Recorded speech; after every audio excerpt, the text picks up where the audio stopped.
विचारली होती ना अरविंदचं जन्म डेट किंवा बर्थ डेट चुकली होती आपली. तर ते बरोबर आहे, 15 ऑगस्टच आहे, ऑक्टोबर नाहीये ते. आणि त्यातला आपला अजून एक पॉइंट राहिला होता, आपण जो पूर्णयोग बघितला अरविंदोंचा. तर त्याच्यामध्ये ऍक्च्युली आपण जे विज्ञानमय कोश बघतो योगामध्ये, आपल्यामध्ये किती 5 कोश आहेत साधारणतः. अन्नमय कोश सगळ्यात बाहेरचा, त्याच्यानंतर असतो प्राणमय कोश, मनोमय कोश, विज्ञानमय कोश आणि आनंदमय कोश. तर हा जो विज्ञानमय कोश आहे आपल्याला सगळीकडे उपनिषदामध्ये सगळीकडे आपल्याला काय करतो, दिसून येतो साधारणतः. परंतु हे जे काही आहे म्हणजे आपण जे काही पाहतो किंवा विज्ञानमय कोश, पण तो फक्त विज्ञानमय कोश म्हणू, त्याचं त्याचं जे काही म्हणजे नंतरचं अनालिसिस आहे ते फक्त अरविंदोनीच केलेलं आहे. म्हणजे आता आपलं साधारणतः आपण जे काही म्हणतो ते आपण त्यांनी कसं वर्णन केलं त्याचं, की सगळ्यात पहिल्यांदा आपलं काय येतं की सामान्य मन, जसं हे आवरण आहेत तसं त्यांचं पहिलं म्हणजे अतिमानस हा शब्द आपल्याला खूप ठिकाणी आढळून येतो. तर ती अतिमानस अशी म्हणजे काय, सामान्य मनापासून अतिमानस मनापर्यंत उत्क्रांती. आता उत्क्रांती म्हणजे डार्विनचा उत्क्रांतीवादासारखा वाद नाहीये हा ऍक्च्युली. डार्विनचा उत्क्रांतीवाद हा शरीरातल्या ग्रोथशी अवलंबून आहे. परंतु हा उत्क्रांतीवाद आहे तो म्हणजे आपल्या स्पिरिच्युअल उन्नतीविषयी अवलंबून आहे साधारणतः. आध्यात्मिक जी काही आपली उन्नती आहे त्याच्याविषयी हा आपला साधारणतः अवलंबून आहे. तर त्याच्यामध्ये त्यांनी जे काही सांगितलं तर ते आपलं हे जे सामान्य मन आहे किंवा आपण सामान्य म्हणतो, तर सामान्य मन ते अतिमानस अशी जी काही उत्क्रांती आहे तर त्याचे त्यांनी स्तर दिलेत. तर सामान्य मन हा काय आहे, सगळ्यात खालचा स्तर आहे. हा सर्व काय असतो आपला विकार आणि दोषाने म्हणजे आपलं नॉर्मल जे मन आपलं नेहमीच वेगवेगळ्या प्रकारचे विचार करतं ते मन. त्याच्या पुढची अवस्था काय आहे तर उच्च मन असतं. या मनाच्या स्तरामध्ये काय असतं, तेज आहे, सौंदर्य आहे, शक्ती आहे, पण शांती नसते. त्याच्यानंतरचं पुढचं मन काय तर प्रकाशित मन. हम्म. आणि जाणीव, याच्यामध्ये जाणीव कशी असते स्पष्ट होते, म्हणजे आपली जे कॉन्शियस मनाची जाणीव आहे, आपलं जे जागृत मन आहे त्याच्यामध्ये काय होतं की मन प्रकाशित होऊ लागतं आणि थोडं थोडं आपल्याला शांतीचा अनुभव येऊ लागतो. म्हणजे आपल्याला पीस ऑफ माइंड जे आपण हुडकत असतो, एक वेगळ्या प्रकारचा आनंद असतो, तो आनंद आपल्याला इथे मिळतो किंवा आत्मस्वरूपाचा आपल्याला काय होतो इथे सुरुवात व्हायला लागते की बोध व्हायला. नंतर चौथं असतं ते प्रेरणात्मक, त्याच्यावरचा स्तर असतो. आणि यामध्ये शक्तिशाली प्रेरणा असतात साधारणतः. आणि नंतर काय असतं की विशाल मन. आणि त्याच्या पुढचं सगळ्यात काय असतं तर अतिमानस. आता अतिमानस मध्ये काय, आपल्या मनामध्ये काय असतं की ह्या आतापर्यंतच्या सगळ्या मनामध्ये ना द्वैत असतं, काही ना काहीतरी कुठल्या ना कुठल्या गोष्टीमध्ये द्वैतवाद चालू असतो दोन गोष्टींचा. तर इथं ज्ञान जे होतं आदिमानस कक्षेमध्ये आपल्याला, तर तिथं काही द्वैत राहत नाही. एक सिंगल थिंकिंग किंवा एक सिंगल विचार काय व्हायला लागतो आपल्याला साधारणतः व्हायला लागतो. आणि अति माणसांच्या मध्ये काय होतं की जो ह्या स्टेजला पोहोचतो तिथे काय होतं की व्यक्तिमत्तेच्या अणुरेणूमध्ये किंवा चैतन्याची प्रगल्भ म्हणजे आपली चेतना आहे तिची प्रगल्भता इतकी वाढते किंवा अलौकिक सामर्थ्य असं वाढतं. समजा आपण पृथ्वी किंवा तत्व जे पकडले आपण की पृथ्वी तत्वामध्ये विलीन झाले असे आपण म्हणतो अरविंद घोषांचं स्पिरिट. तर ते आपण समजा दोन पृथ्वीचे भाग केले, अर्ध स्पिअर केले, हेमिस्पिअर केले. तर त्या हेमिस्पिअर मधला खालच्या हेमिस्पिअर जर आपण हा पकडला की मन सामान्य मनापासून ते अतिमानस मनापर्यंत, तर हा खालच्या हेमिस्पिअर वरचा सगळ्यात वरचा टप्पा म्हणजे अतिमानस असतो. आणि सगळ्यात खालचा टप्पा म्हणजे सामान्य मन. आणि वरचा जर अर्धगोल आपण पकडला तर त्याच्यात सगळ्यात खालचा टप्पा हा अतिमानस असतो. आणि अतिमानसच्या वरती मग सच्चित आनंद आपण जे म्हणतो, शंकराचार्यांनी जे आपल्याला सांगितलं की सच्चित आनंद ही काय असते आपली मनाची किंवा ब्रह्म आपण मानतो किंवा सच्चित आनंद मानतो. तर त्याच्यामध्ये अतिमानसच्या पुढे सगळ्यात वरचं आवरण असतं ते आनंदाचं आवरण असतं, नंतर चितचं आवरण असतं आणि सगळ्यात आतमध्ये सतचं आवरण असतं. म्हणजे अजून आपण म्हणजे थोडक्यात काय तर मनुष्य म्हणून आपण जन्म घेतला तर तिथंच आपलं कार्य संपत नाही. तर मनुष्य जन्मामध्ये आपल्याला आपली स्वतःची आध्यात्मिक उन्नती साधायसाठी बरेच प्रयत्न करावे लागतात. आणि ते पण म्हणजे सामान्य मनापासून अतिमानस मनापर्यंत, आणि अतिमानस मनापासून ते परत सच्चित आनंद म्हणजे आनंद सगळ्यात बाहेरच्या ह्याला आला, ब्लिस किंवा आपण जे म्हणतो की ते ब्लिस वेगळं असतं. एक आनंद, सुख, शांती, समाधानाची जी भावना असते त्यावेळेमध्ये कुठलीच भावना बाकीच्या गोष्टींमध्ये फरक पडत नाही. अतिमानस नंतर आनंदाची भावना येते. आणि त्याच्यानंतर तुम्हाला ज्या काही आपण बघतो पातंजल योगसूत्रामध्ये पण बघितलं, ज्या काही तुम्हाला सिद्धी प्राप्त झाल्यात, या सगळ्या सिद्धी किंवा चमत्कार पण त्या ठिकाणी घडत होते. म्हणजे अरविंदोंचे जेव्हा त्यांच्यामध्ये कसं होतं की त्यांचं म्हणणं आहे की त्या ज्या माताजी होत्या त्यांच्या साधनेचा पण फरक, किंवा दोघं मिळून जेव्हा साधना करायचे तर त्याचा दोघांना त्याची मदत व्हायची, किंवा माताजींची पण मदत त्यांना अरविंदोंना साधनेसाठी व्हायची. आणि तिथं जे काही 25 लोक अनुयायी त्यांच्या बरोबर होते, तेव्हा त्यांना साधारणतः एक प्रकारचा प्रेरणात्मक अनुभव, किंवा आपण काय म्हणू शकतो त्यांना एक प्रकारच्या चमत्काराचा अनुभव यायचा. आणि जेव्हा हे अतिमानसच्या स्टेजवर पोहोचल्यानंतर, म्हणजे त्यांनी त्याच्यानंतर पुढे ह्या सगळ्या काय केल्या गोष्टींचा, सगळ्या चमत्कार किंवा सिद्धी ज्या प्राप्त झाल्या त्यांचा त्याग करून, आणि मग शेवटी अ, ते आनंद चित आणि सत सत या शेवटच्या स्टेज पर्यंत गेले किंवा पोहोचले. तर हे काय आहे, म्हणजे ही काय पूर्ण योगाची जी मनाची उत्क्रांती आहे, पूर्ण योग जो त्यांचा आपण पाहिला, त्यातील मनाची उत्क्रांती कशी होते हे आपण पाहिलं.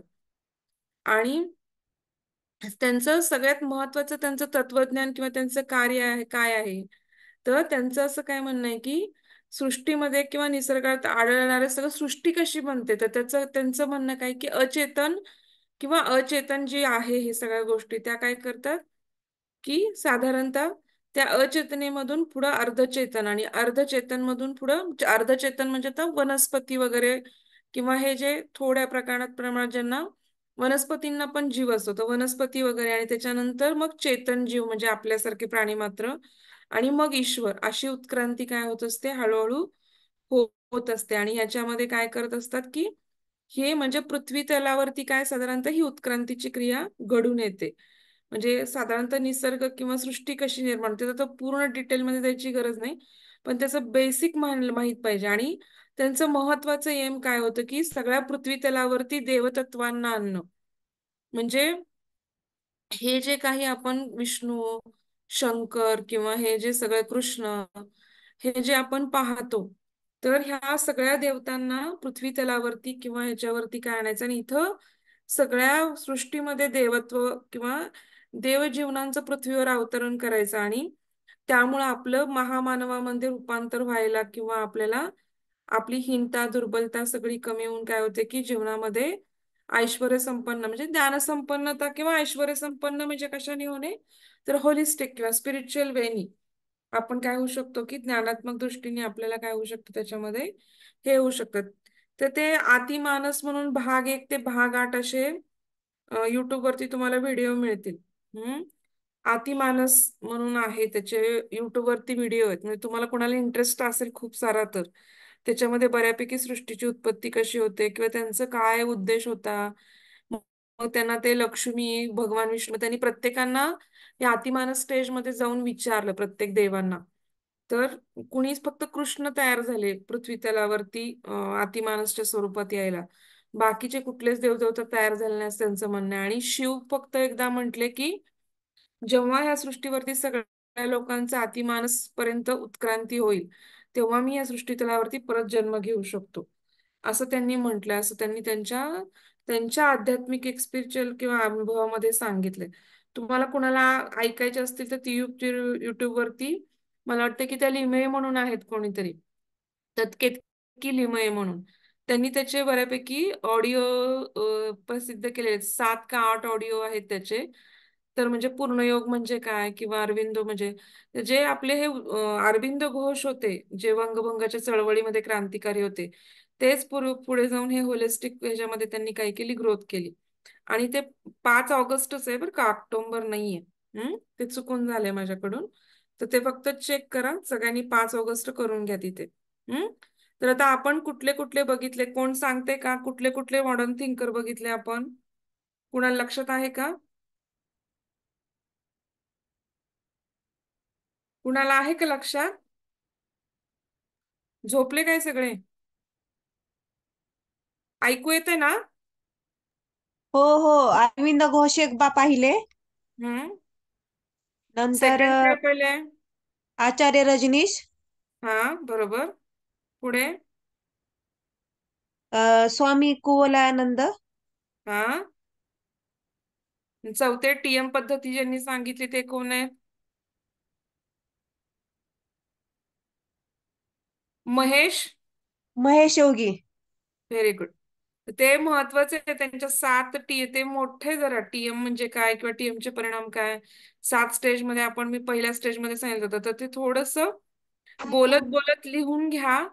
थोडं ऐका पण, म्हणजे तुम्हाला ते सोपं जाईल. हम्म. सगळं स्टोरी रूप आहे, गोष्टी रूप आहे, हे काही फार शिकवण्यासारखं नाही, पण ठीक आहे. म्हणजे हे तुम्हाला वाचलं तरी कळू शकतं, पण एक साधारणतः त्यांच्या काही गोष्टी त्यांनी जे अध्ययन किंवा त्यांनी जे सांगितलं ते समजून सांगायला फक्त कोणीतरी बऱ्यापैकी लागतं, नाही तर बाकी तशी फारशी गरज पडत नाही. म्हणजे त्यांनी जे योगाचं ज्ञान, आता ही टीएम पद्धती म्हणा किंवा पूर्ण योग म्हणा, ते अशा गोष्टी सांगायला फक्त आपण लागतो. नाही तर जीवन प्रवास काय तुम्ही स्वतः वाचून पण करू शकता. तर बी के एस अयंगर म्हणजे सगळ्यांना माहिती आहे, अयंगर योगा ज्यांनी प्रसिद्ध केला. तर अयंगर योगांची वैशिष्ट्ये पण तुम्हाला सगळ्यांना माहिती आहेत, की अयंगर योगा का एवढा प्रसिद्ध झाला.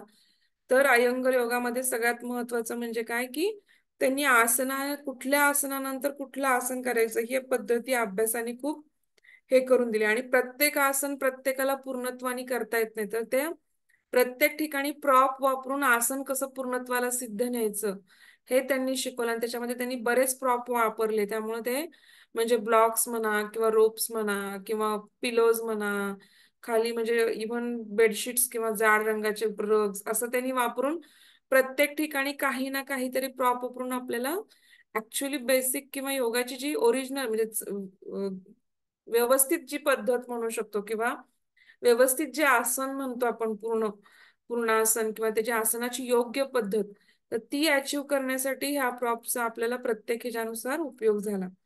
तर आता त्यांचा जीवन परिचय आपण पहिल्यांदा पाहू. आता हे बी के एस अय्यंगर म्हणजे काय, त्यांचं पूर्ण नाव काय, बी के एसचा शॉर्ट फॉर्म आहे हा, बेलूर कृष्णमाचार सुंदरराजा अय्यंगर. त्यांचं पूर्ण नाव काय आहे? बेलूर कृष्णमाचार सुंदरराजा अय्यंगर. आता जन्म कधी झाला यांचा? तर 14 डिसेंबर 1918, बेलूर म्हणजे म्हैसूरचं जे राज्य आहे याचं कर्नाटक, तर तिथं बेलूरमध्ये त्यांचा काय झाला साधारणतः, कर्नाटक जे राज्य आहे ते म्हैसूरचं राज्य आहे, तर तिथं बेलूरमध्ये त्यांचा झाला. तर तिथे काय त्यांचा मृत्यू कधी झाला, तर 20 ऑगस्ट 2014, वय 95 होतं त्यावेळेस त्यांचं. आणि पुण्यामध्ये महाराष्ट्र येथे म्हणजे महाराष्ट्रात पुण्यामध्ये झाला. आता ते भारतीयत्व म्हणजे राष्ट्रीयत्व त्यांचं नॅशनलिझम ती काय होती, भारतीयत्व होतं. त्यांचं टोपण नाव काय होतं त्यांना, तर योगाचार्य होतं. पेशाने काय होते ते, योगासक प्रशिक्षक आणि लेखक होते. आणि ते सगळ्यात महत्वाचं म्हणजे काय, तर त्यांनी त्यांना सगळ्यात महत्वाचं म्हणजे अय्यंगर योग किंवा हठयोग पद्धतीचं त्यांना काय मानलं जातं, जग म्हणजे एक नंबरचे शिक्षक किंवा जगातील सर्वोत्तम योग प्रशिक्षक असं त्यांना मानलं जातं. कारण भारतभर आणि जगभर त्यांनी काय केली, त्यांच्यामुळे खूप मोठ्या प्रमाणात योगासने किंवा काय झाली, प्रसिद्ध झाली. असं आपण म्हणू शकतो. आता त्यांचं बालपण किंवा त्यांचं शिक्षण किंवा त्यांचं खूप गरीब घरात जन्म झाला. म्हणजे त्यांचा अगदी म्हणजे त्यांच्या आईला 13 मुलं होती, त्यातली फक्त 10 मुलं जगली. आणि त्यांचं एकदम बालपण गरिबी म्हणजे केलं, अगदी खूप गरिबी त्यांच्या घरामध्ये. आणि त्यांचे वडील जे होते बी के अय्यंगरचे, त्यांचा तिथं त्यांच्या वडिलांचं काय, की श्रीकृष्णमाचार त्यांच्या वडिलांचं नाव. ते काय होते तर शाळेत शिक्षिका होती. आणि आईचं नाव काय, शेषम्मा. त्या काय होत्या, गृहिणी होत्या. आणि त्यांचे संस्कार खूप चांगले होते. पण लहानपणापासूनच काय होतं, की ते जेव्हा ते जन्मले तिथे कर्नाटकमध्ये काय इन्फ्लुएन्झा, आपण जे आता सध्या व्हॅक्सिनेशन देतो इन्फ्लुएन्झासाठी, तर हिप 1 किंवा हिप 2 आणि हिप 3 म्हणून 3 वॅक्सिन येतात इन्फ्लुएन्झासाठी. पूर्वी हे वॅक्सिनेशन्स नव्हते. इन्फ्लुएन्झामुळे काय व्हायचं, इन्फ्लुएन्झा फिवर आला की कधी कधी एन्केफॅलायटिस म्हणजे ब्रेन मध्ये पण ते पोचायचं आणि मग कन्व्हल्जन येणे वगैरे असे प्रकार व्हायचे. लहान मुलांमध्ये इन्फ्लुएन्झाचं प्रमाण जास्त. पण आफ्टर व्हॅक्सिनेशन म्हणजे की आता आपण पेंटावॅक वगैरे म्हणून इंजेक्शन देतो, त्यामध्ये 5 वॅक्सिन असतात, घटसर्प, धनुर्वात, डांग्या, खोकला, मेंदूज्वर म्हणतो त्याला आपण मराठीमध्ये. तर मेंदूज्वर आणि साधारणतः आपण 5वं कावीळ ब, अशी 5 इंजेक्शन देतो. त्याच्यामध्ये इन्फ्लुएन्झा दिल्यामुळे आता सध्या आपल्याला इन्फ्लुएन्झाचे पेशंट दिसत नाहीत, परंतु त्यांच्या काळामध्ये काय होतं, की खूप मोठ्या प्रमाणामध्ये इन्फ्लुएन्झाची काय होती की साधारणतः साथ होती. आणि त्या साथीमुळे काय झालं की त्यांना लहानपणीमध्येच काय झालं की टीबी, मलेरिया, टायफॉइड ह्यासारखे आजार पण कंटिन्युअसली, म्हणजे एक आजार संपला की दुसरा, दुसरा, म्हणजे त्यांची इम्युनिटी पॉवर, थोडक्यात काय तर रोग प्रतिकारक शक्ती काय होती, खूप मोठ्या प्रमाणात कमी होती. आणि त्याच्यामुळे त्यांना प्रत्येक वेळेस म्हणजे ह्या गोष्टी, त्यामुळं अगदी म्हणजे अगदी खूप म्हणजे खूप कृशक किंवा अगदी व्यवस्थित, म्हणजे आपण काय म्हणू शकतो की एकदम बारीक होते ते. त्यांची तब्येत किंवा त्यांची हेल्थ काय होत नव्हती, एकदम अजिबातच चांगली नव्हती. मग त्यावेळेस काय झालं की त्यांचे वडील पण ते 5 वर्षाचे असताना काय झालं की वारले. आणि वडील वारल्यामुळं काय झालं की अय्यंगारांच्या कुटुंबाची सगळी पालन पोषणाची जबाबदारी आईवरती आली. आणि मग आईनी काय केलं अशा वेळेस की त्यांच्या वडिलांचं निधन झाल्यामुळे 1934 साली त्यांनी काय केलं की BKS अय्यंगारांना काय केलं, जे त्यांचं म्हैसूरला पाठवलं. हा, म्हणजे ते आधी बंगळुरूमध्ये स्थायिक झाले, म्हणजे जे कोलारमध्ये होते ते सगळी फॅमिली बेंगळुरूमध्ये हलवली. परंतु त्याच्यानंतर पण बेंगळुरूमधून पण त्यांच्या आईनी त्यांना कुठे पाठवलं, तर त्यांच्या बहिणीचे जे मिस्टर होते की त्यांना काय म्हणायचं आपण, टी कृष्णम्माचार्य असं आपण म्हणू शकतो. तर त्यांच्या मेहुण्यांच्या मार्गदर्शनाखाली, कारण ते खूप मोठे त्या काळातले योग प्रशिक्षक होते, ते म्हैसूरचे राजे होते, त्यांच्या अंडर त्यांचं काय असायचं, योग प्रशिक्षणाचं शिक्षण द्यायचे. ते बऱ्याच विद्यार्थ्यांना काय द्यायचे, योगासनाचं शिक्षण द्यायचे. मग त्यांच्या बहिणीकडे म्हणजे त्यांच्या मेहुण्याकडे त्यांनी BKS अय्यंगारांना पाठवलं. आणि त्यावेळेस काय झालं की मग सर्वात पहिल्यांदा तिथे त्यांचा योगासनाशी किंवा ह्याच्याशी संबंध आला. तोपर्यंत त्यांचा योगासनाशी काहीही संबंध नव्हता. आणि तिथे त्यांनी साधारणतः म्हणजे BKS अय्यंगारांनी खूप म्हणजे टी कृष्णमाचार्य यांच्याकडे काय घेतलं, मोठ्या प्रमाणामध्ये काय घेतलं की योगाचं प्रशिक्षण घेतलं. आणि तिथेच त्यांची बऱ्यापैकी तब्येत किंवा काय म्हणायचं की त्यांची ती तिथे योगासनांमुळे किंवा ह्याच्यामुळे पथ्य पाळल्यामुळे त्यांची तब्येत किंवा त्यांचं स्वास्थ्य सुधारलं आणि प्रतिकारशक्ती पण खूप चांगल्या प्रमाणामध्ये वाढली. तिथेच त्यांनी सखोल बऱ्यापैकी विषयांचा अभ्यास केला. आणि मग टी कृष्णमाचार्यांनी त्यांना आदेश दिला की म्हणजे आज्ञा केली की पुण्यामध्ये जाऊन त्यांनी स्थायिक व्हावं आणि योगाचा प्रचार आणि प्रसार करावा. आणि मग 18व्या वर्षी ते 1937 साली साधारणतः ते काय झाले की पुण्यामध्ये आले, BKS अय्यंगार, आणि तिथे पुण्यामध्येच ते जाऊन तिथे स्थायिक झाले. आणि तिथेच त्यांनी अनेक मान्यवरांना योगासनाचं काय दिलं, प्रशिक्षण दिलं. त्यात त्यांचं सर्वात महत्वाचं कोणाकोणाला प्रशिक्षण दिलं, तर त्यांनी कृष्णमूर्ती, जिद्दू कृष्णमूर्ती, म्हणजे जे राजकीय नेते जयप्रकाश नारायण जे होते त्यांना जिद्दू कृष्णमूर्ती, त्यानंतर येहुदीन म्हणून एक हे होते, संगीतकार होते. काय नाव होतं त्यांचं, येहुदी मनुहीन म्हणून त्यांचं नाव होतं. तर त्यांना पण काय केलं की BKS अय्यंगारांनी काय केलं की तिथे ते व्हायोलिन वादक होते, व्हायोलिन वाजायचे आणि एकदम खूप गाजलेले व्हायोलिन वादक होते. त्यांचे कार्यक्रम म्हणजे स्वित्झर्लंड, पॅरिस अशा ठिकाणी व्हायचे. आणि त्या ठिकाणी अशा ठिकाणी त्यांनी काय केलं की त्यांना अय्यंगार यांनी काय केलं की त्यांच्या बरोबर बऱ्याच ठिकाणी प्रवास केला, लंडनमध्ये किंवा स्वित्झर्लंडमध्ये, पॅरिसमध्ये. आणि मग तिथूनच त्यांना ती म्हणजे असं तिथे पण आपण योगाचा प्रचार प्रसार करावा का, किंवा तिथं पण योगाचं प्रशिक्षण देण्याची गरज आहे असं त्यांच्या लक्षात आलं. आणि मग त्यांनी हळूहळू विदेशात पण योगासनाचं प्रशिक्षण देण्याची सुरुवात केली. तर अय्यंगार आणि योगाचं म्हणजे योगासनावरती त्यांनी साधारणतः 14 पुस्तकं लिहिली आहेत, म्हणजे आणि ती अनेक भाषांमध्ये काय झालेली आहेत, भाषांतरित झालेली आहेत. आता तुम्ही बघता की बऱ्याच प्रकारचं त्यांनी म्हणजे अय्यंगारांनी काय केलं की पातंजली योगावरती पुस्तक लिहिलं, प्राणायामावरती पुस्तक लिहिलं, योगासनावरती किंवा योग पद्धती किंवा क्रीडा स्पोर्ट्स मध्ये विषयी पण त्यांचं खूप मोठं पुस्तक प्रसिद्ध आहे की क्रीडा स्पोर्ट्स आणि योगा हे एक अंतर्भाव कसा करावा किंवा त्याच्यावरती काय करावं. तर तिचं BKS अय्यंगारांचं त्याच्यावरती पण खूप मोठं पुस्तक प्रसिद्ध आहे. नंतर त्यांचं लग्न किंवा त्यांची पत्नी जी आहे तर त्यांचं नाव काय, तर रमामणी अय्यंगर. आणि त्यांनी काय केलं की त्या जेव्हा 1975 साली वारल्या, तर त्यांनी तर खूप म्हणजे खूप साथ दिली त्यांना, कारण पूर्वीच्या काळी योगामधून एवढे, आताच्या काळामध्ये पण योगासना देऊन काही लोक सगळे पैसे देतात, आता मिळतात नाही असं नाहीये. पण त्या काळी योगासनाला काही फारसं लोकांच्या मध्ये बरेच गैरसमज होते आणि योगासनं करून पैसे देणाऱ्यांची संख्या पण खूप कमी होती. त्यामुळं खूप परिस्थिती तेव्हा पण काही चांगली नव्हती बीके अय्यंगारांची. त्यांना मुलगा मुलगी जेव्हा मुलगी पण होती त्यांना, तर ते त्या काळामध्ये त्यांनी म्हणजे त्यांच्या बायकोनी खूप हालाहालाकीमध्ये घरात काटकसरीने अगदी संसार केलेला आहे. तर अशा वेळेस नंतर हळूहळू जेव्हा ते देश विदेशात योगासने घ्यायला लागले किंवा आसने घ्यायला त्याच्यानंतर त्यांची बऱ्यापैकी परिस्थिती सुधारली. 1975 मध्ये त्यांच्या ज्या रमामणी अय्यंगार होत्या त्या वारल्या आणि त्यांच्याच नावाने त्यांनी काय केलं की योग प्रशिक्षण संस्था काय केली सुरू केली आणि तिचे आजही हजारो नागरिक म्हणजे इथं भारतातच नाहीत तर देश विदेशात पण हजारो नागरिक काय आहेत की त्याचे साधारणतः काय आहेत की त्यांना देशादेशात पण त्यांना योगासनाचं काय केलं जातं साधारणतः प्रशिक्षण काय केलं जातं तर दिलं जातं. तर सगळ्यात महत्वाचं म्हणजे त्यांनी जे काही काम केलं ते साधारणतः खूप वरच्या स्तरातील लोकांमध्ये पण केलं, नंतर मध्यम स्तरातील लोकांमध्ये पण केलं, पण वरच्या स्तरातील लोकांमुळे त्यांना प्रसिद्धी लवकर मिळाली कारण माउथ टू माउथ पब्लिसिटी होत गेली. म्हणजे निरनिराळ्या क्षेत्रातील सेलिब्रिटी असू दे म्हणजे सचिन तेंडुलकर पासून त्यांनी बऱ्याच जणांना गाईड केलंय.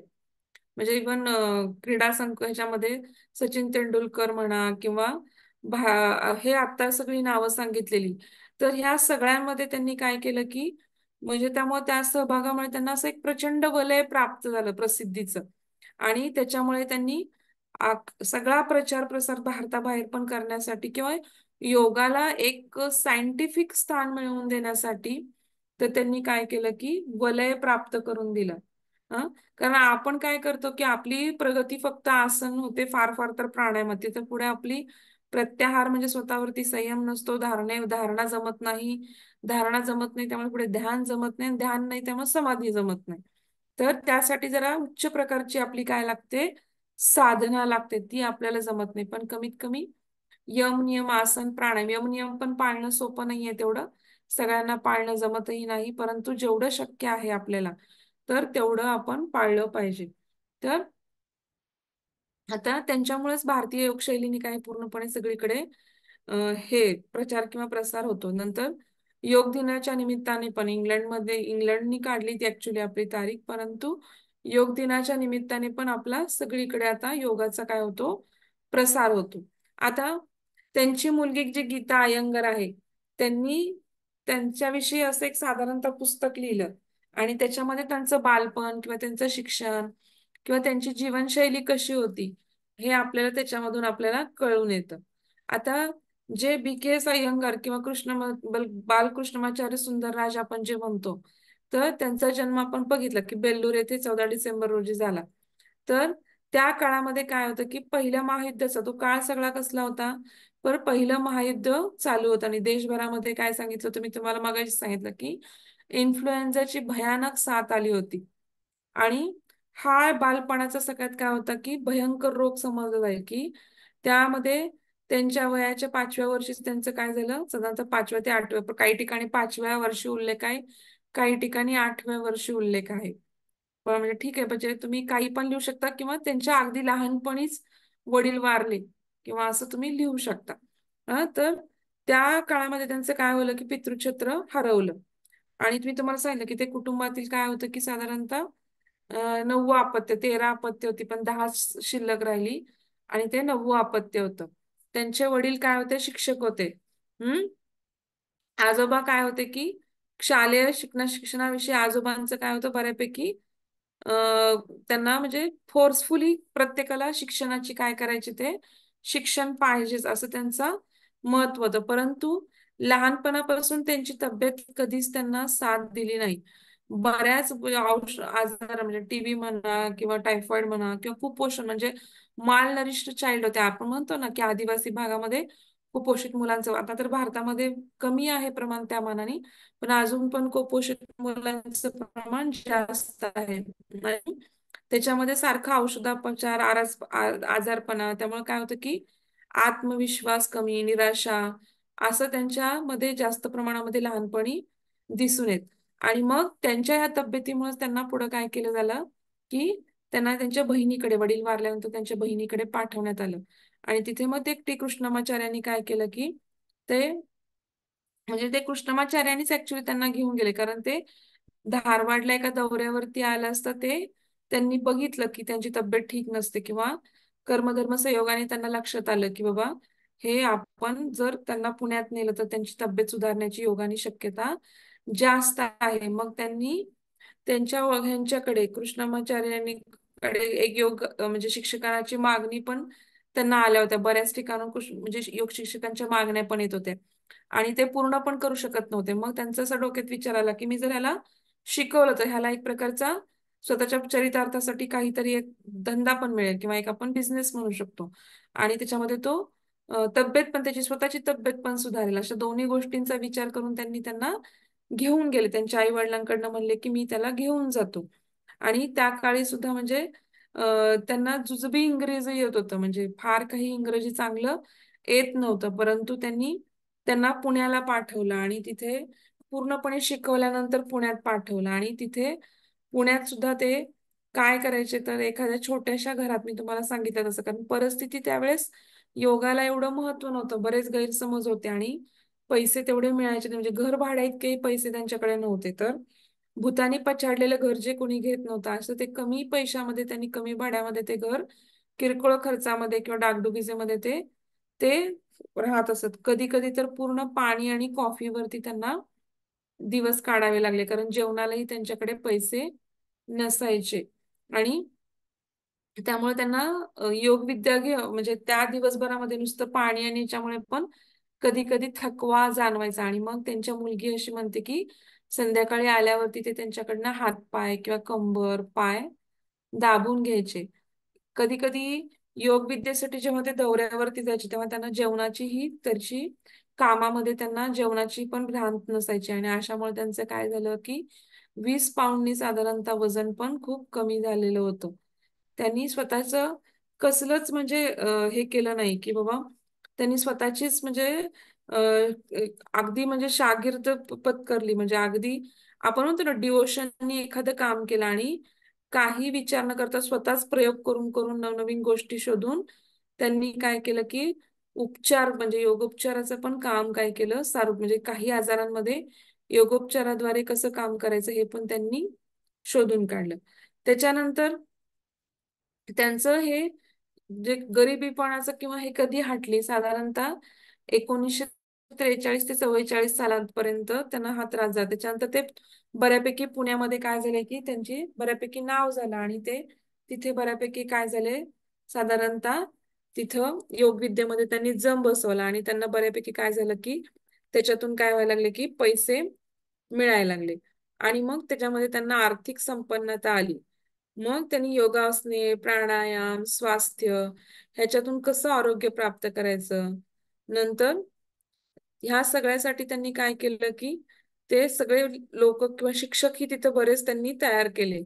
त्यानंतर त्याच्यानंतर साधारणतः 43 नंतर 60 वर्ष सलगपणे प्रचंड त्यांनी काय केलं की काम केलं. म्हणजे इथं भारताच्या बाहेर सगळीकडे काम केलं. म्हणजे त्या असं म्हणतात की 4 जन्मातही एखादा माणूस काम करू शकणार नाही, इतकं काम त्यांनी साधारणतः एका जन्मात केलं.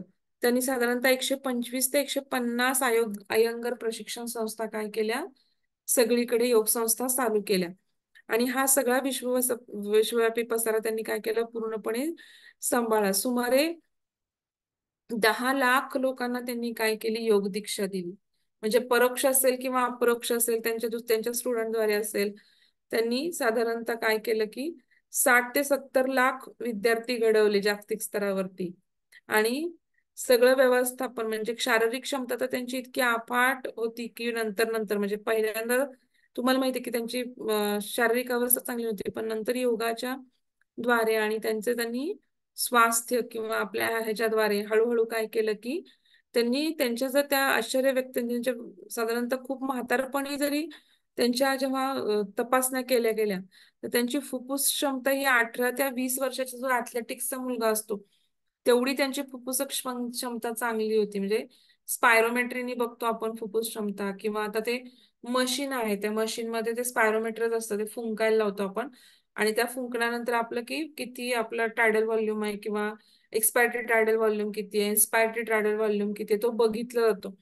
आणि तो आणि लंग कपॅसिटी किती आहे आपली, तर हे सगळं चेक केलं त्या मशीनवर. तर त्या मशीनवरती जर जेव्हा केलं चेक, तर 18 ते 20 वर्षाच्या मुलाला लाजवे म्हणजे 18 ते 20 वर्षाच्या मुलाची जेवढी फुफ्फुसाची ॲथलेटिक्स बरं का, म्हणजे जो पळतो, ज्याची दमक क्षमता जास्त आहे, अशा ॲथलेटिक्सच्या मुलाची जेवढी आहे तेवढी त्यांची आपल्याला काय केलं की म्हणजे क्षमता होती फुफ्फुसाची. म्हणजे डॉक्टरांना तर आश्चर्यच वाटलं की त्यांना लहानपणी टीबी झाला होता हे सुद्धा डॉक्टरांना शक्यता म्हणजे वाटत नव्हती. इतकं त्यांची फुफ्फुसाची क्षमता काय होती, चांगली होती. आणि हे सगळं कशाच्या बळावर झालं होतं, तर योगासने आणि प्राणायामाच्या जोरावर केलं होतं त्यांनी. त्यांचं म्हणणं होतं की जे काही आपल्याला मिळाले किंवा जे काही आहे, तर ते सगळं जे काही फलित आहे, तर ते त्याला न भुलून जाता तर कंटिन्युअसली आपण काय केलं की योगा म्हणजे आता योगामुळे हे साईड इफेक्ट आहेत की आपल्याला काय होतं की आपली हेल्थ चांगली होते, आपली त्वचा चांगली होते किंवा आपल्याला एक प्रकारचं शारीरिक सुदृढता प्राप्त होते, लवचिकता प्राप्त होते. परंतु योगाचा मुख्य उद्देश काय आहे, तर आध्यात्मिक बल मिळवणे. आणि ते आध्यात्मिक बल मिळवणे काय किंवा आध्यात्मिक बल म्हणजे काय आहे, तर ते हे कधी विसरायला नाही पाहिजे आपण, की योगाचं प्रधान बळ काय आहे, अध्यात्म आहे आणि हे विसरायला नाही पाहिजे असं त्यांचं म्हणणं होतं. 14 डिसेंबर रोजी काय केलं, की अय्यंगारांचं काय जन्मशताब्दी वर्ष सुरू झालं आणि त्याचा जगभर सर्वत्र जे विखुरलेले विद्यार्थी आहेत त्यांचे, तर ते काय करतात, अनेक अनेक काय होतात उपक्रम आयोजित करतात. आपण कसं गॅदरिंग वगैरे आयोजित करतो, तसं त्या वर्षी जन्मशताब्दी निमित्त त्यांचं अय्यंगारांचे त्यांनी बरेच कार्यक्रम केले. आणि म्हणजे अय्यंगार ज्यांचे त्यांनी संस्था स्थापन केली जे रमामणी अय्यंगारांच्या नावाने. तर ते मूळ केंद्र आहे सगळ्यात महत्वाचं. आणि भारतातल्या सगळ्यात केंद्रामध्ये त्याला सर्वोच्च केंद्र किंवा सर्वोच्च योग संस्था म्हणून प्रथम पुरस्कार देऊन काय केलेलं आहे, गौरवण्यात आलेलं आहे. आणि त्यांच्या ह्या म्हणजे थोडक्यात काय तर त्यांच्या कार्याचा सन्मान झाल्यासारखं आपण म्हणू शकतो. हम्म. नंतर त्यांनी शताब्दी वर्षामध्ये काय केलं, की संस्थेतर्फे बऱ्याच ठिकाणी कार्यक्रम उपोजित करण्याचा संकल्प करण्यात आला. नंतर योगाचा जागतिक पातळीवरती प्रचार आणि प्रसार करण्यात आला. लोकोपयोगी काय केले गेले, अंग विकसित करण्यात आले गेले. म्हणजे त्याच्यामध्ये रोगोपचार, योगाने रोगोपचार, योगाने स्वास्थ्य, की योगाद्वारे प्राणायाम किंवा हे सगळं झपाट्याने सगळीकडे काय केलं गेलं, प्रसार आणि प्रचार करण्यासाठी प्रत्येकाने आपला थोडा थोडा खारीचा वाटा उचलला. नंतर त्यांचं सगळ्यात महत्वाचं म्हणजे BK अय्यंगारांचं सगळ्यात कशावरती, तर योगासने, प्राणायाम आणि ध्यान धारणेवरती काय होतं, की अभूतपूर्व काय होतं त्यांच्यावर, त्याच्यावरती प्रभुत्व होतं म्हणू शकतो आपण. मराठीमध्ये आपण त्याला म्हणजे असं कमांडिंग किंवा कमांड होती किंवा प्रभुत्व होतं इंग्लिशमध्ये. तर इंग्लिशमध्ये कमांड म्हणतो आपण, मराठीमध्ये प्रभुत्व होतं. त्यांनी त्यांच्या पुस्तकातील चित्र जे दाखवले, तर त्या चित्रामध्ये पण त्यांनी आसनांमध्ये परत बरेच व्हेरिएशन जे पूर्वी नाहीयेत, पण असे बरेच व्हेरिएशन्स करून पण आपल्याला काय केले आहेत, अनेक आसनं दाखवले. तुम्ही त्यांची पुस्तकं बघितली तर तुमच्या लक्षात येईल. हम्म.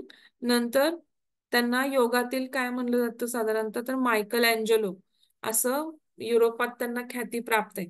युरोपात लोक त्यांना काय म्हणतात, की मायकल अँजेलो, योगातील मायकल अँजेलो असं म्हणतात.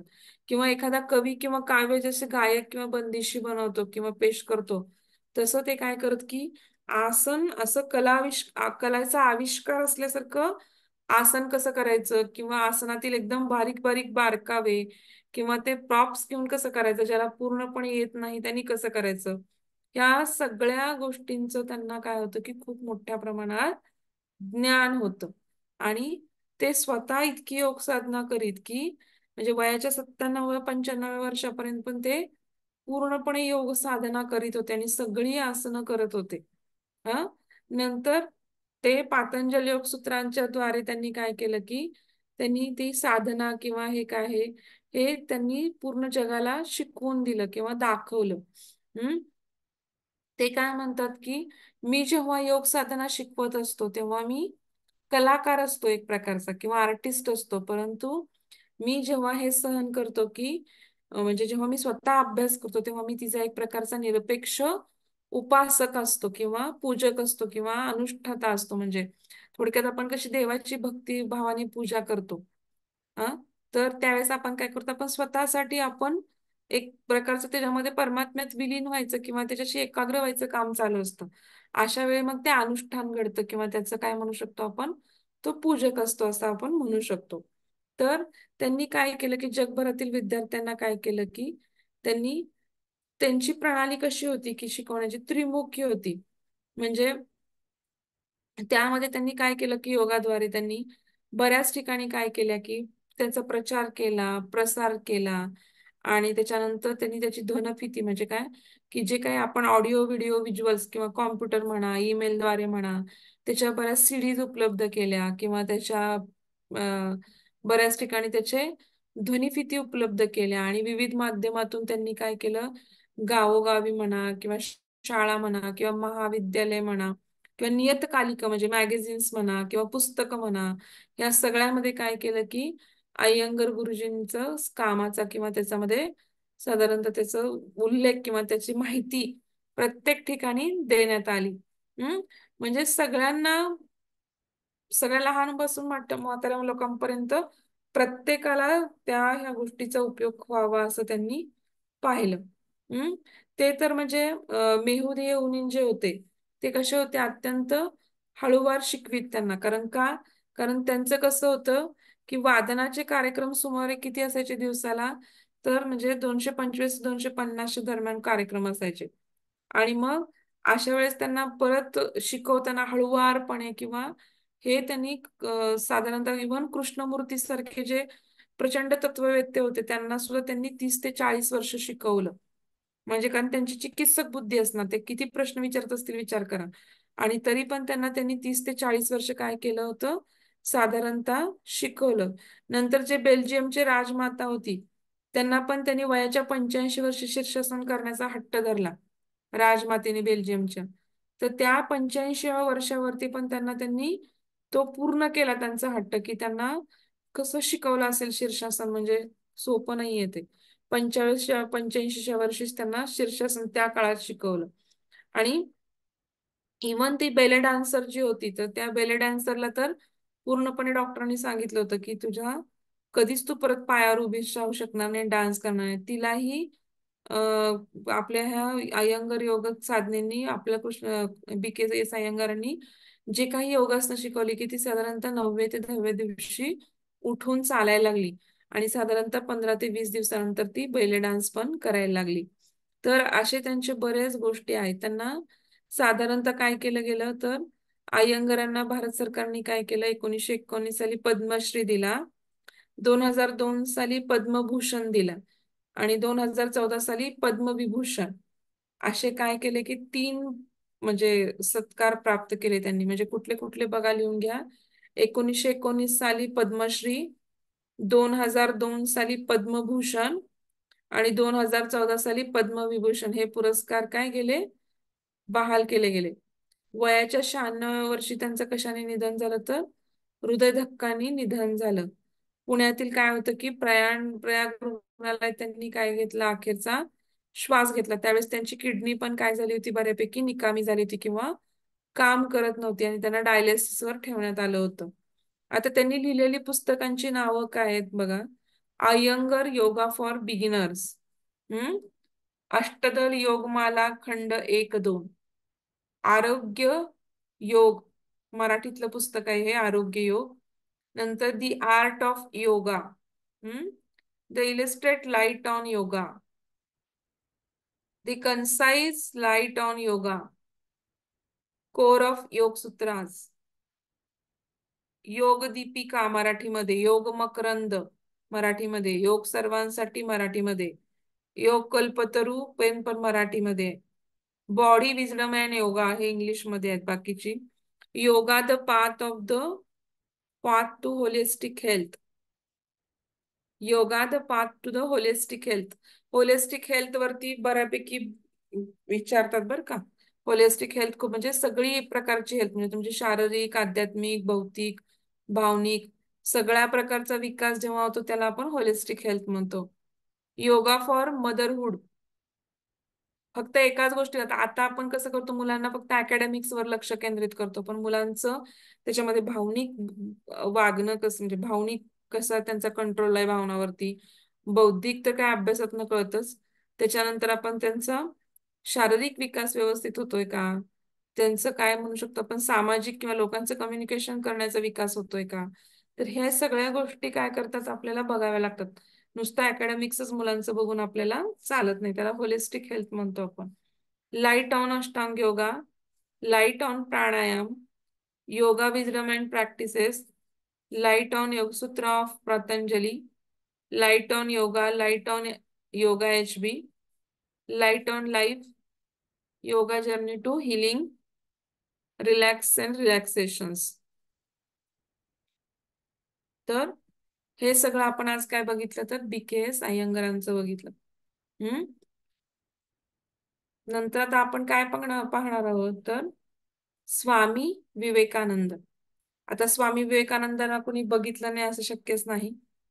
तर स्वामी विवेकानंदांना कोणी जाणत नाही. त्यांचं खूप वय छोटं होतं, त्यांचा कालावधी खूप छोटा होता, परंतु त्यांनी खूप मोठं काम केलं. त्यात स्वामी विवेकानंद काय, त्यांना आपण एक ऋषीच म्हणू शकतो. म्हणजे ऋषितुल्य संन्यासी होते. अत्यंत थोर आणि म्हणजे अगदी त्यांचं व्यक्तिमत्व म्हणजे बघितलंच भारल्यासारखं होण्यासारखं होतं. नंतर त्यांनी कशाचा प्रसार केला सगळीकडे तर हिंदू धर्माचा आणि आर्य संस्कृतीचा, आपल्या पूर्ण मानव जातीचा त्यांनी काय करणार होते ते उद्धार करणारे आणि या सगळ्याचा प्रचार आणि प्रसार करणारे सगळ्यात महत्वाचे ते दीपस्तंभ किंवा मार्गदर्शक किंवा व्यक्ती होते. आध्यात्मिक उद्धाराचं पण त्यांनी सगळ्यात मोठं काम केलं. आता त्यांचं मूळ नाव काय आहे स्वामी विवेकानंदांचं तर नरेंद्रनाथ दत्त. हम्म.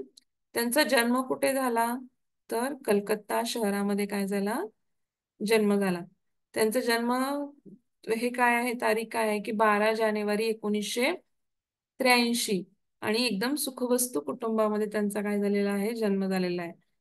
लहानपणी ते काय करायचे खूप व्यायाम करायचे आणि खूप व्यायाम करून त्यांनी काय केलं तर त्यांना म्हणजे आवड होती व्यायामाची खूप आणि त्यातून त्यांनी शरीर किंवा पिळदार शरीरयष्टी कमावली होती. मग त्यांच्या मॅडम, आ स्वामी विवेकानंदांचा जन्म 12 जानेवारी 1863. हा हो ना? ओके. हो हो 12 जानेवारी 1863 बरोबर आहे. नंतर त्यांनी काय केलं की व्यायाम कसं का कुठले कुठले व्यायाम करायचे तर ते पोहण्यामध्ये तरबेज होते, कुस्ती खेळण्यात तरबेज होते, घोड्यावर बसण्यामध्ये त्यांचं प्रावीण्य होतं. नंतर म्हणजे त्यांना कुठलं गोष्ट येत नव्हती अशी नव्हतीच. आवाजामध्ये एकदम माधुर्य किंवा गोडवा होता, संगीतामध्ये रस होता, गाण्याची आवड होती, स्मरणशक्ती एकदम विलक्षण. म्हणजे ते असं म्हणजे लोक आता हे अतिशयोक्ती पण असेल माहित नाही आपल्याला, पण ते असं म्हणायचे की त्यांनी पुस्तकाचं एक पान वाचलं ना की ते पान फाडून टाकायचे, परत ते पान वाचायची त्यांना गरज पण पडायची नाही. इतकं त्यांचं काय होतं की म्हणजे इतकी अफाट विलक्षण म्हणजे एक पाटी किंवा एक आपण म्हणतो ना ती लोक की एकदा वाचलं की संपलं परत बघावं लागायचं नाही असे ते एक पाटी इतकी स्मरणशक्ती त्यांची विलक्षण होती. नंतर एकदम अध्ययन किंवा शास्त्राध्ययन चिकित्सक वृत्ती, सूक्ष्म आणि व्यापक विचारवादी किंवा बुद्धिवादी तत्वज्ञानी, वादविवादामध्ये एकदम वक्तृत्व स्पर्धा आपण जे घेतो किंवा डिबेट कॉम्पिटिशन म्हणतो आजकालच्या, तर त्या वादविवादामध्ये पण ते एकदम पटाईत होते. कारण तेवढा अभ्यासच त्यांचा अफाट होता की म्हणजे कारण वादविवादाला तुम्हाला अभ्यास अफाट लागतो तरच तुम्ही तुमची मतं मांडू शकता. नंतर अनेक चिंतकांचा किंवा अनेक तत्वज्ञानांचा किंवा अनेक तत्ववेत्यांचा त्यांनी काय केला होता अभ्यास केला होता. त्यांचा मूर्तीपूजेला पूर्णपणे विरोध होता. मूर्तीपूजा स्वामी विवेकानंदांना मान्य नव्हती. ते काहीसे कसे होते की पुरावा असल्याशिवाय कुठलीच गोष्ट मान्य करायची नाही. प्रत्येक गोष्टींना त्यांना काय लागायचा की पुरावा लागायचा. प्राचीन भारतीय ग्रंथाचा त्यांनी एकदम सूक्ष्मपणे किंवा विचारांचा त्यांनी काय केला एकदम सूक्ष्म अभ्यास केला. हम्म. त्यांची भेट सगळ्यात त्यांच्या आयुष्यातला टर्निंग पॉइंट म्हणजे काय तर त्यांची रामकृष्ण यांच्याशी भेट जी ती साधारणतः कुठल्या साली झाली तर 1881 साली. 1881 साली त्यांची काय झाली की रामकृष्ण यांच्याशी काय झाली भेट झाली. हा त्यांच्या आयुष्यातला सगळ्यात महत्वाचा टर्निंग पॉइंट बसतो. त्यांनी त्यांना प्रश्न काय विचारला की तुम्हाला देव दिसला का किंवा देव कसा आहे दिसायला असा त्यांनी प्रश्न त्यांना विचारला. तर रामकृष्ण स्वामींनी ह्याचं उत्तर काय दिलं किंवा निश्चयपूर्वक उत्तर काय दिलं, की त्यांनी पहिल्यांदा त्यांना चाचपण पाहिलं किंवा त्यांच्या चाचण्यांवरती ते खरे उतरतात का पाहिलं. नंतर त्यांचे जेव्हा ते पूर्णपणे परमशिष्य बनले, तेव्हा त्यांनी त्यांना काय दिला, की स्पर्शाने, स्वतःच्या स्पर्शाने त्यांना निर्विकल्प समाधीचा अनुभव दिला. आता निर्विकल्प समाधी म्हणजे सगळ्यात शेवटचीच अवस्था. म्हणजे निर्विकल्प समाधीमध्ये आपण काय म्हणू शकतो, दोन व्यक्ती आहेत, जीवनमुक्त आणि विधेयमुक्त. जीवनमुक्त म्हणजे काय, तर ते जीवनात राहून लोकांचं कार्य करतात, अलिप्त असतात, पण त्यांना अजून भगवंतांनी त्यांना पृथ्वी तलावरती लोकांना शिकवण्यासाठी थोड्या वेळासाठी तिथं ठेवलेलं असतं किंवा लोकांना गाईड करण्यासाठी ठेवलेलं असतं. आणि त्याच्यानंतर मग हळूहळू त्यांना वैकुंठ किंवा विदेहमुक्ती प्राप्त होते. मग मॅडम, हम्म. रामकृष्ण आहेत ना, हे त्यांचे गुरु होते काय? हो हो, रामकृष्ण परमहंस. रामकृष्ण परमहंस. हा, कारण सगळ्यात महत्वाचा टर्निंग पॉइंट आहे, कारण त्याच्यानंतरच त्यांनी अध्यात्मामध्ये खूप प्रगती केली. Okay okay. रामकृष्ण परमहंसाबद्दल पण पुढे आपल्याला माहिती आहे. हा रामकृष्ण परमहंस पण मॉडर्न थिंकर्स मध्ये येतात. ह्याच्यानंतर ऍक्च्युली उलटं घ्यायला पाहिजे होतं, त्यांना आधी घ्यायला पाहिजे होतं आणि मग हे घ्यायला पाहिजे. तुम्हाला जास्त लक्षात आलं असतं. ठीक आहे, असू दे. आता सुरुवात हा केली तर हे घेऊन ह्याच्यानंतर लगेचच रामकृष्ण परमहंस घेऊ आपण. हम्म. हा. तर ओके ओके. साधारणतः त्यांनी काय केलं, की त्यांचे शिष्य बनल्यानंतर त्यांनी त्यांना निर्विकल्प समाधीचा अनुभव दिला. आणि तर जेव्हा 1886 साली रामकृष्ण परमहंसांचं निधन झालं, त्याच्यानंतर भारत भ्रमंतीसाठी काय झाले, की विवेकानंद बाहेर पडले. तोपर्यंत विवेकानंद भारताच्या बाहेर पडले होते. तर तुम्हाला तर सगळ्यांना माहिती आहे, की अमेरिकेत ते शिकागो शहरामध्ये त्यांनी जे काही भाषण केलं, ते भाषण आज पण काय आहे, की सगळे लोक काय त्याचा गाजावाजा करतात किंवा तसं त्यांनी बोललेच होते. त्यांनी शिकागो धर्म परिषद त्यांनी अमेरिकेत गाजवलीच. हा, कारण त्या काळामध्ये योग, वेदांत, उपनिषद ह्याचं कुणालाही काही देणं घेणं नव्हतं. तर त्यांनी सर्वात पहिल्यांदा भारताबाहेर जाऊन याचा प्रचार आणि प्रसार केला. म्हणजे आपली जी भारतीय संस्कृती किंवा आपलं जे भारतीय ज्ञान आहे, योगाच्या स्वरूपात म्हणा, वेदांताच्या स्वरूपात म्हणा, वेद उपनिषदांच्या स्वरूपात म्हणा, तर त्या सगळ्यांचं काय केलं, की त्यांनी अमेरिकेमध्ये 2.5 वर्ष साधारणतः काय केले, की व्याख्यानं दिली किंवा प्रवचनं दिली. आणि भारतामध्ये त्यांनी मग नंतर तिथून आल्यानंतर भारतामध्ये रामकृष्ण मिशनची काय केली, की सन 1897 मध्ये स्थापना केली. कन्याकुमारीला आहे आता ते, म्हणजे सगळीकडे रामकृष्ण मिशनचं काम बऱ्याच ठिकाणी चालतं, परंतु मेन त्यांचं आहे ते सगळं तिकडं कन्याकुमारीला आहे. तर त्यांचं सगळ्यात महत्वाचं काय आहे, की मानव सेवा हीच काय आहे, ईश्वर सेवा. हं? मग त्यांनी सगळ्यात महत्वाचं म्हणजे काय केलं, की आध्यात्मिक तर मुहूर्तमेढ तर रोवलीच, परंतु त्यांनी काय केलं, की साधारणतः बाकीच्या गोष्टींचं पण म्हणजे काय केलं, की त्यांनी विचार किंवा मुलांची शिक्षण म्हणा किंवा एज्युकेशन म्हणा किंवा ह्या गोष्टींचा प्रचार करणे किंवा प्रसार करणे, अध्यात्माचा प्रसार करणे, भारतीय संस्कृतीचा प्रचार प्रसार करणे, ह्या सगळ्या गोष्टी त्यांनी काय केला, की साधारणतः त्यांनी सगळीकडे प्रचार किंवा प्रसार केला.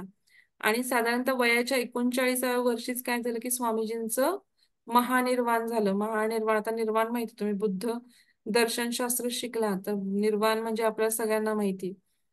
की मग 4 जुलै 1903 रोजी त्यांचं काय झालं, की महानिर्वाण झालं. आणि त्यामध्ये त्यांचं म्हणजे योगातील योगदान काय आहे त्यांचं, तर ते काय होते, की अद्वैत योगाचे पुरस्कर्ते होते. म्हणजे अद्वैत योग म्हणजे काय, तर आपण जे म्हणतो, की ब्रह्म एकच आहे, किंवा द्वैतवाद आणि अद्वैतवाद तुम्ही सगळ्यांनी आपल्या दर्शनशास्त्रामध्ये शिकलेलं आहे. तर शंकराचार्यांमध्ये पण 5 प्रवाह होते. हम्म. त्याच्यामध्ये पहिला शंकराचार्यांचा जो प्रवाह होता, त्यांनी ब्रह्म द्वैतवाद म्हणजे अद्वैतवाद म्हणजे दोन नाहीये द्वैत, एकच आहे. किंवा आपण असं म्हणतो, की द्वैतवादामध्ये सांख्य दर्शनशास्त्र पण दोन, म्हणजे पुरुष आणि प्रकृती त्याच्यापासून सृष्टी निर्माण झाली, तो द्वैतवाद झाला. तसंच बऱ्याच ठिकाणी द्वैतवाद मानला गेला, परंतु इथे फक्त विवेकानंदांनी काय केलं, की अद्वैतवाद मानला. आणि ते योगाचे काय होते, पुरस्कर्ते होते, कारण ते स्वतः योगाचे अभ्यासक होते.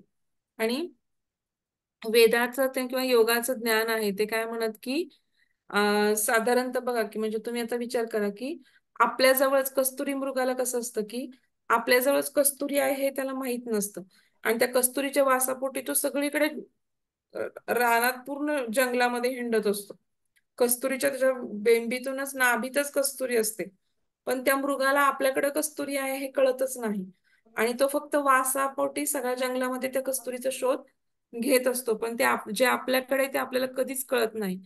तसं आपल्याकडे वेदांताचं आणि योगाचं ते ज्ञान आहे, ते त्यांना फक्त काय झालं होतं की थोडे तत्वज्ञानी किंवा जे हुशार लोक होते तेवढेच ते त्याचा अभ्यास करायचे. तळागाळातील लोकांपर्यंत ते पोचतच नव्हतं ज्ञान, किंवा त्याचा जो गभितार्थ आहे किंवा त्याचं तर ते सगळ्यांना ऍक्च्युली कळलं पाहिजे. तर त्यांनी पूर्णपणे तो काय केला की सगळ्या घरघरात पोचवायचं काम त्यांनी हाती घेतलं. आणि त्याच्यामध्ये त्यांनी मग अमेरिकेत पण जाऊन त्याचा काय केला की भारतीय योगाचा प्रचार आणि प्रसार केला.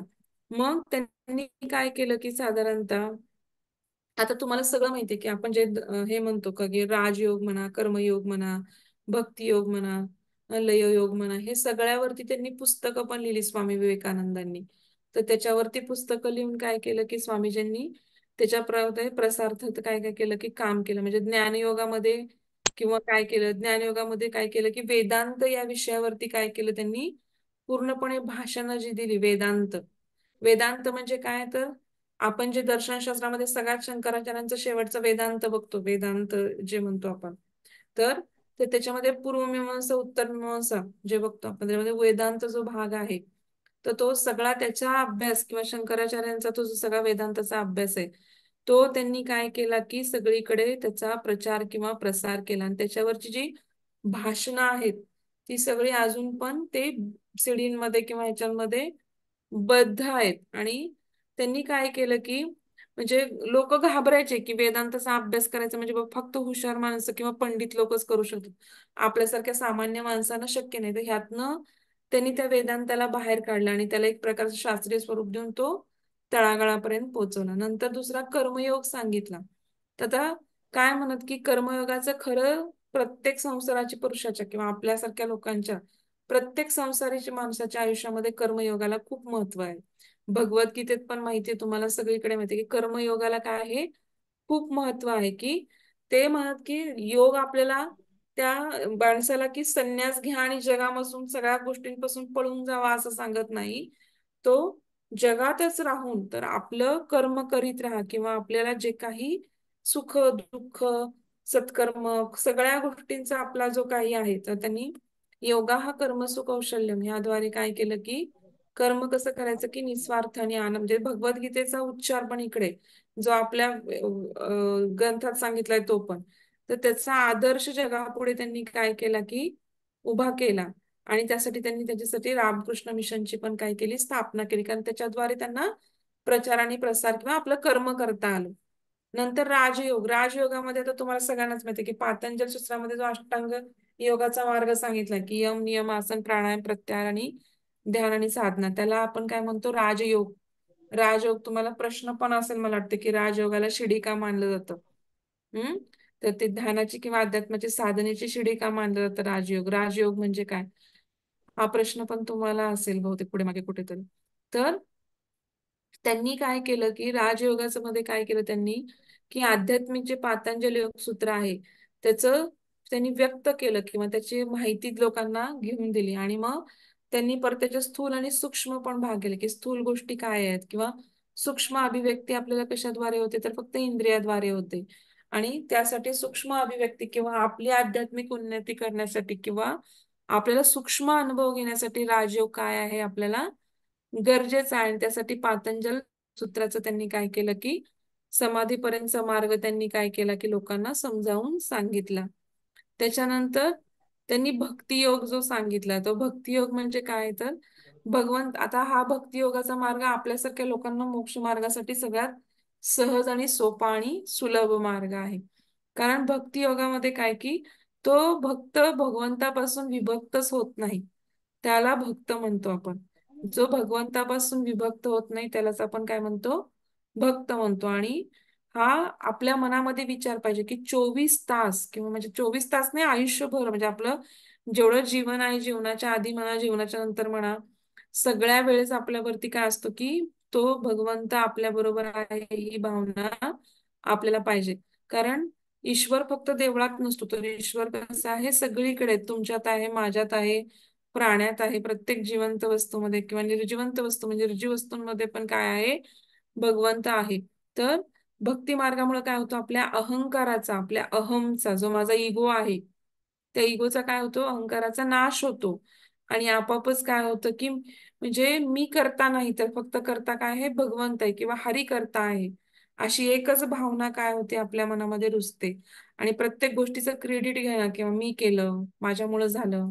पण तसं नाहीये, तुम्ही फक्त निमित्त मात्र आहात. हे सगळं काय करते ते भगवंत करतो आणि त्याच्याशिवाय काहीही शक्य नाही. आणि जे काही मी करतो कर्म म्हणा किंवा काय म्हणा, ते सगळं माझं भगवंतांना समर्पित आहे. ह्या भक्तियोगामध्ये सगळ्यात मुख्य उद्देश किंवा त्याचा मुख्य गाभा आहे तो त्यांनी सगळ्यांपर्यंत पसरवला. त्यांची पुस्तकं आहे त्याच्यावरती, भक्तियोग, राजयोग, कर्मयोग, छोटी छोटीच पुस्तकं आहेत, फार मोठी नाहीयेत. कधी वाचनात आली तर बघा.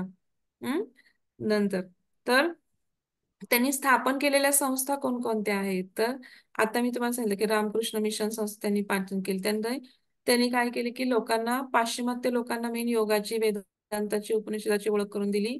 योगशास्त्रावरती त्यांची व्याख्यानं प्रसिद्ध झाली, ती अजून पण प्रत्येक खंडांमध्ये तिथे पण सीडीवरती आहेत. त्यांनी ज्ञानयोग, कर्मयोग, राजयोग आणि भक्तियोग ह्याच्यावरती पण आणखीन व्याख्याने दिली. त्यांनी असं म्हणलं की रानावनातच जाऊन तप केला पाहिजे असं नाही, तर मनुष्य आपल्या संसारात राहून आपली कर्म करत करत पण ईश्वरापर्यंत पोहोचू शकतो. हा त्यांनी योगातून मुख्य योगाचा मूळ संदेश लोकांना दिला. रामकृष्ण जे परमहंस होते त्यांचे गुरु, तर त्यांच्यासाठी त्यांच्या नावावरती त्यांनी ती मिशन संस्था, आणि ती योगाचं आता खूप मोठं कार्य करते. नंतर अद्वैत तत्वज्ञान इतक्या सहज आणि सोप्या पद्धतीने लोकांना समजून सांगितलं की ते शक्यच नव्हतं, म्हणजे त्यांच्याशिवाय ते कुणाला शक्यच झालं नसतं. आणि मठ जी स्थापन केली त्यांनी, त्या मठाच्या स्थापनेतून पण त्यांनी भारतीय तत्वज्ञानाचा किंवा भारतीय दर्शनशास्त्राचा पण काय केला, खूप मोठा भारताबाहेर आणि भारतामध्ये प्रसार केला. आणि अभ्यासक्रम पण तयार केले त्यांनी योगासाठी काही.